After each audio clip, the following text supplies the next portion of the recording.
Bismillahirrahmanirrahim. Assalamualaikum warahmatullahi wabarakatuh. Perkenalkan, nama saya Fitria Anissa Waletantov dari kelas 3A Program Pendidikan Bahasa Arab Fakultas Agama Islam Universitas Muhammadiyah Profesor Dr. Hamka. Dan di sini saya akan menjelaskan tentang perencanaan pernikahan guna menyelesaikan tugas mata kuliah muamalah yang dibimbing langsung oleh dosen pengampu saya, yaitu Bu Zuhratul Aini Mansur, LC.MA. Sebelum saya menjelaskan tentang perencanaan pernikahan, saya akan sedikit mereview tentang pelajaran mata kuliah saya, yaitu muamalah, yang sudah saya pelajari selama 1 semester ini. Dari muamalah sendiri yang memiliki arti atau makna hukum-hukum tentang perbuatan manusia yang berkaitan dengan hubungan sesama manusia mengenai harta kekayaan, hak-hak, dan penyelesaian sengketa. Nah, yang dimaksud dengan berkaitan dengan sesama manusia yaitu salah satunya adalah pernikahan. Nah, pernikahan di sini bukan hanya bertujuan untuk melakukan hubungan dan melahirkan keturunan semata, tetapi lebih dari itu, yaitu untuk memenuhi kebutuhan manusia dari sisi rohaninya, membentuk keluarga sakinah yang dilandasi atas mawadah dan rahmah. Nah, setelah saya mempelajari mata kuliah muamalah ini, saya mengetahui bahwa ada pernikahan yang dilarang, yang sangat dilarang. Ada 3, yaitu kawin siri, kawin dengan non-muslim, dan kawin kontrak. Nauzubillah summa nauzubillah, kita sebagai umat muslim semoga terhindar dari 3 hal ini, karena dari 3 hal ini akan membuat ketidakharmonisan dalam keluarga yang akan dibangun nantinya. Yang selanjutnya, setelah saya mempelajari mata kuliah muamalah di sini mengenai konsep Islam tentang pernikahan, yaitu mengandung tanggung jawab dan sekaligus rasa saling memiliki dan saling berharap, ya, sesama pasangan. Nilai kasih sayang yang berdasarkan agama menjadikan struktur keluarga memiliki pondasi yang kokoh. Sebab struktur keluarga dan kedudukannya ditentukan oleh hukum Islam dan bukan semata-mata perasaan saja. Maka jika kita sudah mempunyai keluarga, juga sudah memiliki bekal-bekal sebelum mempunyai keluarga, seperti yang sudah saya pelajari di mata kuliah muamalah ini, yang insya Allah menjalani beberapa peraturan dan banyak-banyaknya tanggung jawab dalam keluarga yang insya Allah ikhlas, sabar, dan akan berujung indah jika memiliki bekal yang sangat matang.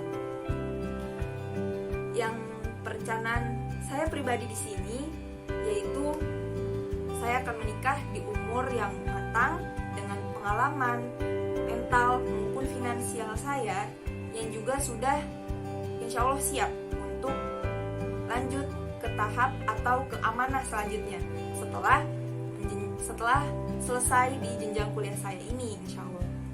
Dengan juga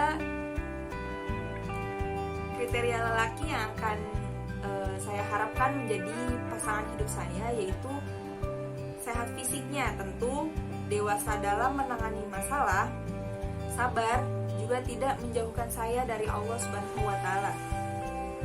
Tidak perlu yang good looking atau terlalu mencolok dalam penampilan, tidak perlu, karena saya menyukai suatu hal yang sederhana namun indah, sederhana namun sangat bermakna, karena itu sangat jarang sekali untuk didapatkan, karena kebanyakan orang pada zaman sekarang lebih mementingkan style, lebih mementingkan penampilan daripada kepribadian. Itu perlu dicatat, teman-teman. Yang selanjutnya, perencanaan pernikahan saya adalah tidak perlu memiliki pernikahan yang sangat mewah, yang sangat glamor, tapi cukup pernikahan yang sederhana. Balik lagi, saya menyukai hal yang sederhana namun bermakna. Pernikahan yang sederhana tapi sangat berkesan, karena yang insya Allah pernikahan itu adalah sekali seumur hidup. Selanjutnya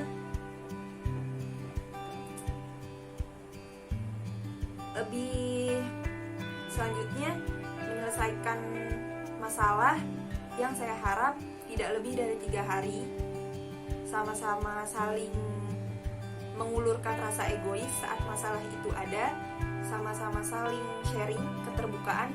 Mungkin ada waktunya di saat satu sama lain mempunyai masalah yang berbeda dan akhirnya menjadi masalah yang besar karena seakan tidak saling mengerti keegoisan satu sama lain. Mungkin ada waktunya untuk menyendiri terlebih dahulu.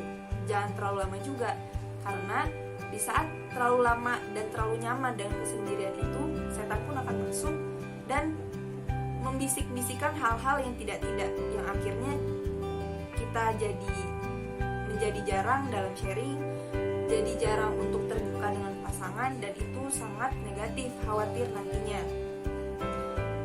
Yang selanjutnya akan saya jelaskan bahwa setelah menikah tentu ada harapan untuk memiliki anak, pastinya dengan perencanaan atau proses yang telah dilalui, juga ada target kapan untuk memiliki anak, kapan untuk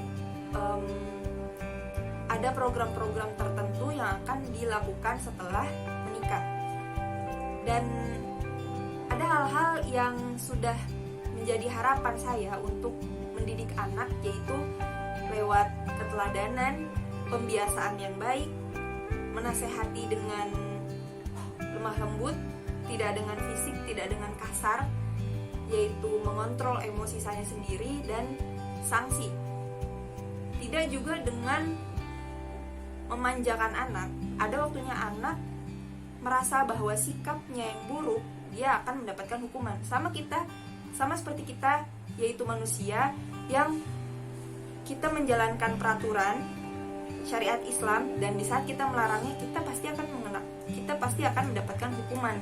Begitu juga dengan peraturan-peraturan di dalam keluarga itu, bahwa orang tua membuat peraturan yang diharapkan untuk anak dalam mengikuti peraturan tersebut. Jika dilanggar, maka sanksi akan dikenakan kepada anak tersebut. Itu akan membuat anak jerah dan akhirnya perlahan mendidik anak itu, dan akhirnya anak itu mengerti bahwa mana yang benar, mana yang salah. Seperti itu. Mungkin cukup itu yang akan saya sampaikan tentang perencanaan pernikahan saya secara singkat, yang saya harap ini cukup. Syukron. Assalamualaikum warahmatullahi wabarakatuh.